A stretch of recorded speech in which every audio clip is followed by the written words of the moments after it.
जय हिंद। आज के इस वीडियो में हम लोग नंबर सिस्टम से संबंधित कुछ महत्वपूर्ण प्रश्नों पर विचार करने वाले हैं। आइए देखिए क्वेश्चन नंबर पहला क्या कहता है। देखिए आपको दिया गया है 49,000 है ना 237 है ना गुना ये हो गया आपका 3995 है ना और गुना हो गया आपका 738 है ना और गुना हो जाएगा आपका 83 गुना कितना हो जाएगा 9। अब कहता क्या है, कहता इस पूरे गुणनफल का इकाई अंक बताने के लिए कहता है इन सारे संख्याओं को आपस में गुना कीजिएगा तो इकाई स्थान पर कौन सा अंक प्राप्त होगा आपको। अब देखिए गुना कर पाना तो संभव नहीं है इतना को, है ना, गुना होगा अब लेकिन आपको बहुत ज़्यादा समय लग जाएगा गुना करने में। अब देखिए पूरे गुणनफल का इकाई अंक बताना है हमको, इकाई अंक से मतलब है कैसे इकाई अंक निकालेंगे। देखिए ना तो सारे संख्या के इकाई अंक पर विचार कर लीजिए। इसका इकाई अंक हो गया 7, इसका हो गया 5, इसका हो गया आपका 8, इसका 3, इसका कितना हो गया 9। अब देखिए यहाँ पर इकाई अंक से गुना करेंगे तो इसका इकाई अंक से इसमें गुना कर लीजिए। 7 5 कितना हो जाएगा 35, 35 का कितना हो गया 5। हमको केवल इकाई अंक से बात रखना है, बाद बाकी अंक पर हमको विचार नहीं करना है। अगला जो रिलेशन जोड़ेंगे इस रिजल्ट से, है ना, तो 8 5 कितना हो जाएगा 40, 40 का कितना हो गया आपका 0। केवल इकाई अंक देखना है। अब देखिए ये हो जाएगा 0 गुना 3 कितना हो जाएगा आपका 0, फिर 0 गुना 9 कितना हो जाएगा आपका 0, यानी पूरे गुणनफल का अगर इकाई अंक देखा जाए तो इकाई अंक कितना हो जाएगा आपका 0। अब देखिए अब प्रश्न को हमने लेफ्ट टू राइट बनाया, राइट टू लेफ्ट भी आप प्रश्न बना सकते हैं। देखिए तो 9 3 कितना हो जाएगा 27, 27 का कितना 7, 7 8 कितना हो जाएगा 56, 56 का 6 और 6 5 कितना 30। अभी 0 आ गया। अब 0 गुना 7 कितना हो जाएगा आपका 0, है ना। तो या तो प्रश्न आप लेफ्ट टू राइट बना सकते हैं या तो राइट टू लेफ्ट बना सकते हैं। रिजल्ट में कोई परिवर्तन नहीं होगा, इकाई अंक वही आएगा जो लेफ्ट टू राइट आएगा या फिर राइट टू लेफ्ट आएगा, है ना। तो इस पूरे गुणनफल का इकाई अंक कितना हो जाएगा 0। अब एक बार ध्यान दीजिएगा, अगर आप इकाई अंक निकाल रहे हैं इस माध्यम से, अब एक बार भी कहीं गुना करने के द्रव्यांक इकाई स्थान पर अगर 0 आ जाएगा तो अब उसको गुना कीजिए चाहे न कीजिए, वो आगे कीजिएगा भी तो भी उसके इकाई स्थान पर 0 ही आपको प्राप्त होने वाला है ना। आइए अगला क्वेश्चन पर विचार करते हैं। कहता है दो संख्याओं का योग। देखिए दो संख्या ए और बी योग कर लीजिए। कहता है कि दो संख्याओं का योग जो है कितना है 11 और इसका गुणनफल जो है वह कितना है 18। हमको इसका व्युत्क्रम का योग पूछा। देखिए ना ए का व्युत्क्रम 1/a जबकि बी का व्युत्क्रम 1/b। अब इसका योग बताना है। अब देखिए इसका लौसा कितना हो गया आपका ए बी, है ना। ये हो जाएगा आपका बी प्लस में क्या हो गया आपका ए। अब देखिए दोनों मान मालूम है, a प्लस बी कहने का मतलब 11 जबकि ए बी कहने का मतलब क्या हो गया आपका 18, है ना। तो कहने का मतलब है दोनों संख्याओं के व्युत्क्रम का जो योग आ जाएगा वो आ जाएगा आपका 11/18, है ना। ऑप्शन नंबर क्या हो जाएगा आपका 4, है ना। उसका व्युत्क्रम का योग 11/18। आइए अगला क्वेश्चन पर विचार करते हैं। कहता 100 के नीचे कितनी अभाज्य संख्या। देखिए जहाँ तक अभाज्य संख्या का ख्याल है, अभाज्य संख्या कहने का मतलब प्राइम नंबर और प्राइम नंबर कहने का मतलब ऐसी संख्याएं जिसका सिर्फ और सिर्फ 2 ही गुणनखंड हो। कहने का मतलब ऐसी संख्याएं जो 1 से कटे और केवल स्वयं से कटे, है ना, अभाज्य संख्या कहलाता है। सबसे छोटी अभाज्य संख्या 2 होती है ना, उसका 2 गुणनखंड होना चाहिए, 1 नहीं, है ना। तो सबसे छोटी अभाज्य संख्या 2। लेकिन हमसे पूछा क्या गया, कहता है 100 के नीचे कितनी अभाज्य संख्या है। देखिए प्रश्न का एक बार एग्जाम में आता है, तीन तरह का इसमें प्रश्न आता है। 100 तक का अभाज्य संख्या आपको पूछ देता है, 1 से 50 तक कितना अभाज्य संख्या होगा, 50 से 100 तक कितना अभाज्य संख्या होगा, है ना। अभाज्य संख्या आपको बता दिए जो ऐसी संख्या जिसका सिर्फ और सिर्फ 2 ही गुणनखंड हो, जो संख्या 1 से कटे और केवल स्वयं से कटे, है ना। सबसे छोटी अभाज्य संख्या कितना 2। अब देखिए इस बात का ध्यान रखिएगा, अगर हम 1 से 100 तक के प्राकृत संख्या का बात करेंगे, 1 से 100 तक के प्राकृत संख्या का बात कीजिएगा तो इसमें टोटल 25 प्राइम नंबर होता है ना। इसमें टोटल जो है कितना होता है आपका 25 प्राइम नंबर होता है ना। अब देखिए अगर हम बात करें 1 से लेकर 50 तक का, है ना, 1 से 50 तक बात कीजिएगा तो इसमें जो होता है आपका 15 प्राइम नंबर होता है ना। कितना होता है आपका 15 प्राइम नंबर, है ना, 15 प्राइम नंबर। और हम बात करें अगर 50 से 100 तक का, है ना, तो 50 से 100 तक जो है ये आपका 10 प्राइम नंबर होता है। कितना होता है आपका 10 प्राइम नंबर, 10 प्राइम नंबर। अब देखिए तीनों बात का याद रखिएगा, तीनों से प्रश्न पूछा गया है, तीनों याद रखिएगा। यही पूछता है आपसे कि 1 से 100 तक कितना अभाज्य संख्या हो जाएगा। 1 से 100 तक पूरा 25 अभाज्य संख्या होता है ना। अब उसमें देखिए 1 से 50 तक अगर कुछ दिया जाए तो 1 से 50 तक पूरा 15 अभाज्य संख्या, जबकि 50 से 100 तक अगर कुछ दिया जाए तो 10 अभाज्य संख्या। तो 1 से 50 15, 50 से 100 10, टोटल 1 से 100 तक कितना हो जाएगा आपका 25 अभाज्य संख्या, है ना। आपका उत्तर हो जाएगा अभी 25, ऑप्शन नंबर दूसरा। आइए अगला क्वेश्चन पर विचार करते हैं। कहता है एक लड़का जो है 1 से 12 तक के सभी प्राकृतिक संख्याओं को जोड़ता है ना, लेकिन वो एक संख्या को 2 बार जोड़ देता है। कहने का मतलब 1 से 12 तक यानी 12 प्राकृतिक संख्या होगा, एक संख्या को ज़्यादा यानी एक संख्या को 2 बार जोड़ लेता है, तो जोड़ लिया है पूरा 13 संख्या को, जिसके कारण उसका योग 80 हो जाता है। वह संख्या कौन सी है जिसको 2 बार जोड़ लिया है? देखिए, जिसको रिपीट किया है उसका मान पूछा जा रहा है, आपका संख्या कौन सी है? आइए सोचिए, लगातार Sn का मान क्या होता है AP में, है ना, Sn बराबर an/2 × a प्लस an। देखिए, क्योंकि लगातार प्राकृतिक संख्या लिखिएगा तो उसके बीच का डिफरेंस इक्वल होगा, है ना, तो ये P के दायरा में होगा, और Sn बराबर वहाँ n/2 × a plus n, where a = first term, l = last term. तो हम पहले 1 से 12 तक के सभी प्राकृतिक संख्याओं का योग निकालेंगे। देखिए, निकालिए, तो 1 से पहले टोटल 12 तक के सभी प्राकृतिक संख्या का योग, तो n का मान कितना हो गया 12/2 a प्लस n, यानी 1 प्लस में कितना हो जाएगा आपका 12। चलिए 6 बार में काट लीजिए, कितना हो जाएगा आपका 78। ध्यान दीजिएगा, कहने का मतलब है कि 1 से 12 तक के सारे प्राकृतिक संख्या को जब हम जोड़ेंगे तो उसका योगफल कितना 78 आता है। लेकिन सोचिए, वो कहता क्या है, जब लड़का जुड़ता है तो उसमें एक संख्या को 2 बार जोड़ लेता है, जिसके परिणाम स्वरूप उसका योग बढ़ के कितना हो जाता है 80। सोचिए, तो वो लाया 80, जबकि मेरा हकीकत में जो रिजल्ट आ रहा है वो कितना आ रहा है आपका 78, यानी 2 का डिफरेंस हो जा रहा है। तो वो एक संख्या को ज़्यादा, मतलब 12 संख्या का ही चर्चा था, लेकिन एक संख्या को 2 बार जोड़ लेता है। तो समझिए, जो डिफरेंस है, डिफरेंस कितना का आ गया 2 का, तो समझिए 2 को जो है 2 बार जोड़ लिया गया था, है ना, तो ये आना चाहिए था 78, लाया वो 80, तो डिफरेंस आपका 2 का, यानी 2 जो है उसका यूज 2 बार कर लिया था। तो आपसे यही पूछा गया था वह संख्या कौन सी है जिसको उसने 2 बार जोड़ा था।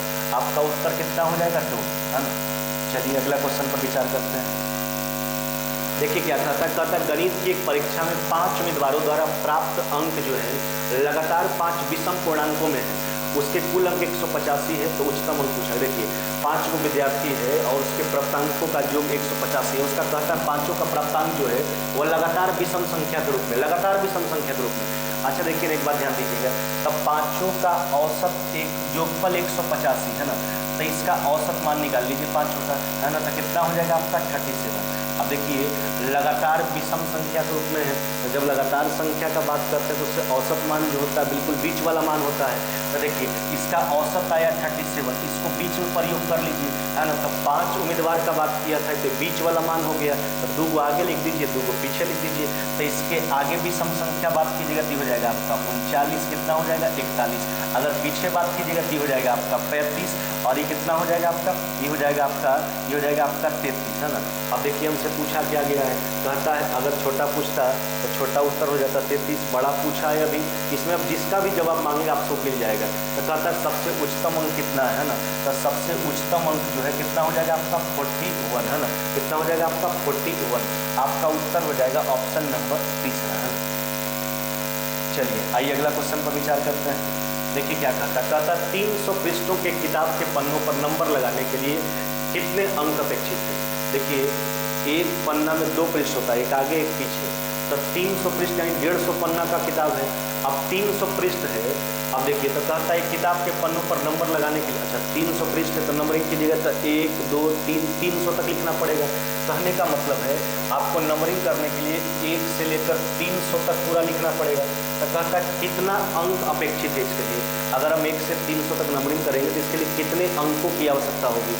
अब देखिए ना, तो हम क्या करते हैं इसमें 1 से 9 तक, 10 से 99 तक, और फिर 100 से हो गया आपका 300। अब एक बात सोच के देखिए, अगर कोई 1 अंक वाला संख्या लिखिएगा तो एक संख्या को लिखने के लिए 1 अंक आपको चाहिए।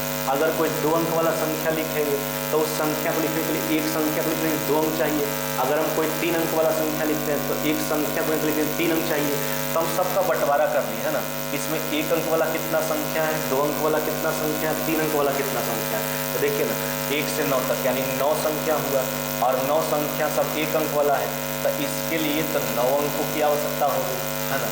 अब देखिए 99 में 9 का चर्चा आप कर चुके हैं, तो कितना हो गया आपका 90। 90 को 2 अंक वाला संख्या है, तो एक संख्या को लिखने के लिए 2 अंक, तो 90 को लिखने के लिए 90 गुना 2 कितना हो जाएगा आपका 180, है ना। अब देखिए 300 में 99 का चर्चा हो गया, कितना हो गया आपका बच गया 201, है ना। अब ये सब 3 अंक वाला है, तो एक संख्या को लिखने के लिए 3 अंक, तो 201 संख्या को लिखने के लिए कितना हो जाएगा आपका 603, है ना। कितना हो जाएगा आपका 603।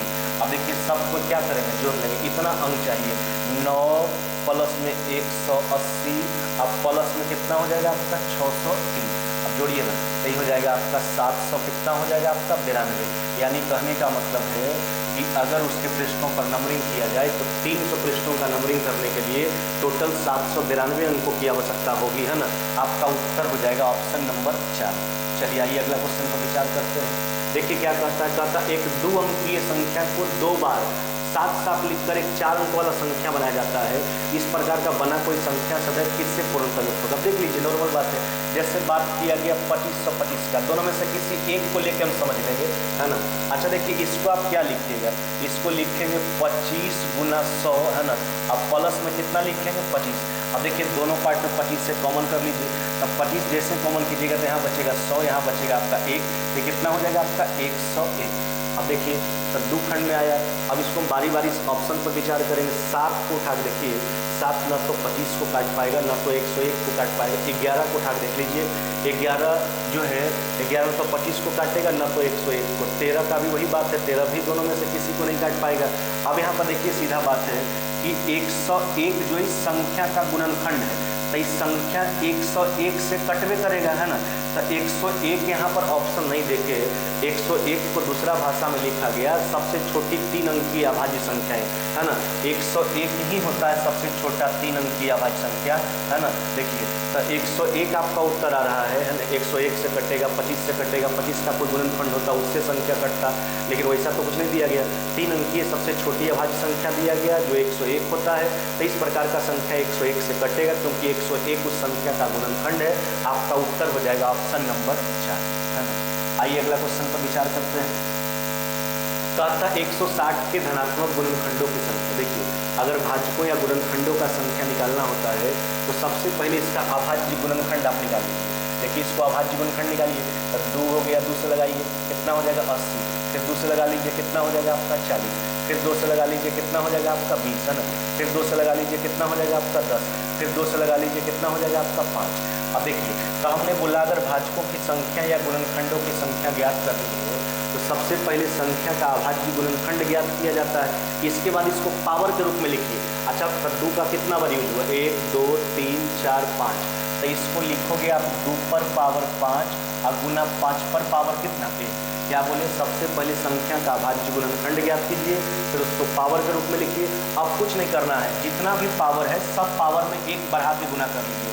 तो पहला पावर 5, 1 बढ़ाएंगे तो 5 जोड़ कितना 1, और दूसरा पावर कितना 1, तो हो जाएगा आपका 1 जोड़ कितना 1, है ना। तो 6 गुना 2 कितना हो जाएगा आपका 12।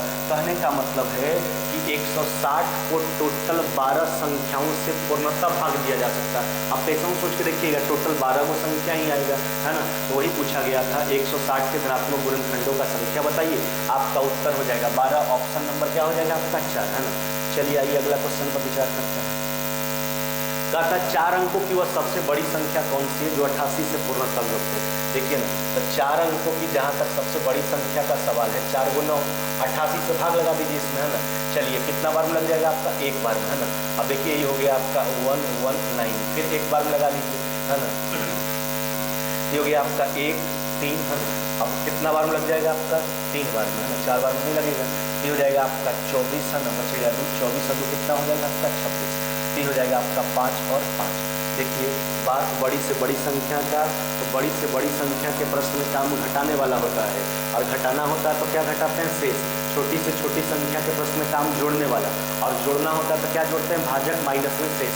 अभी बात बड़ी से बड़ी संख्या का है, तो बड़ी से बड़ी संख्या के प्रश्न में काम घटाने वाला, और घटाने की स्थिति में शेष को घटा लेते हैं। आपका उत्तर हो जाएगा 99, सब कितना हो जाएगा आपका 44, है ना। 99 44, यह जो है 4 अंकों की सबसे बड़ी संख्या होगी जो 88 से पूर्णतः विभक्त होगा। आपका उत्तर हो जाएगा ऑप्शन नंबर 2, ऑप्शन नंबर 2। आइए अगला क्वेश्चन पर विचार करते हैं। देखिए कहता 0.477 ... है ना। अब कहता है देखिए हम हमने इसके पीछे वाला वीडियो भी बताया था रेक्रीन के बारे में। हमने आपको समझाया था रेक्रीन दो तरह का होता है ना।